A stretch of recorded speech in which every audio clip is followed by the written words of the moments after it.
এই 10ম গ্রেডে sub instructor অর্থাৎ যারা ল্যাব সহকারী এসএসসি পাস, ওরা এই 10ম গ্রেডের উপর রাতের আধারে মামলা করেছে এবং টাকার বিনিময়ে ওদের পক্ষে রায় নিয়েছে। যদি এমনটাই হয় তাইলে অন্যান্য কান্ট্রিগুলোতে দেখা যায় যে তারা কারিগরি শিক্ষায় শিক্ষিত হয়ে দেশকে অনেক দূর রিপ্রেজেন্ট করছে।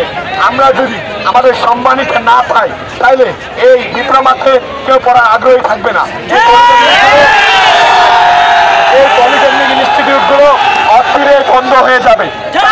আমরা আমাদের সম্মান ফিরে পেতে আমাদের রাস্তায় নামা এবং আমরা আগামীকাল সারা দেশে 49টা পলিটেকনিক রেল এবং রাস্তা ব্লকেট করেছিলাম। ঠাকুরগাঁও তো হয়েছিল, তো আমাদের ঠাকুরগাঁও কয়েক জায়গায় পুলিশ কর্তৃক হামলা হয়েছে, রক্তাক্ত হয়েছে এবং সেনাবাহিনী এবং আমাদের একজন শহীদ হয়েছে এবং অনেক ভাইয়ের অবস্থা অনেক ক্রিটিক্যাল। এবং আজকে আমাদের প্রধান উপদেষ্টা বরাবর চিঠি গিয়ে উনি আমাদের সাথে শিক্ষা উপদেষ্টাকে নিয়ে বসার কথা ছিল, কিন্তু উনি আমাদের দেখে চরম অপমান করা হয়েছে। কারণ উনি বসার কথা বলে ওনাদের সাইডের কোনো মানুষই আমাদের সাথে কথা বলে নাই এবং ওনারা আমাদের যৌক্তিক দাবির সাথে একমত পোষণ করেন নাই, আমাদেরকে ওনারা মেনে নেন নাই। তাহলে এভাবে যদি হতে থাকে আমরা আরো সামনে কঠোর কর্মসূচি দিতে চলেছি।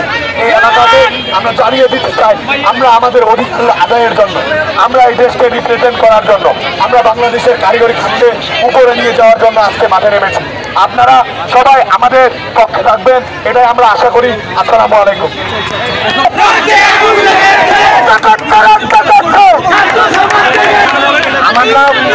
আমার নাম মোহাম্মদ আরিফ ফয়সাল, পলিটেকনিক ইনস্টিটিউটের 7ম সেমিস্টার কম্পিউটার ডিপার্টমেন্টে আমি একজন কারিগরি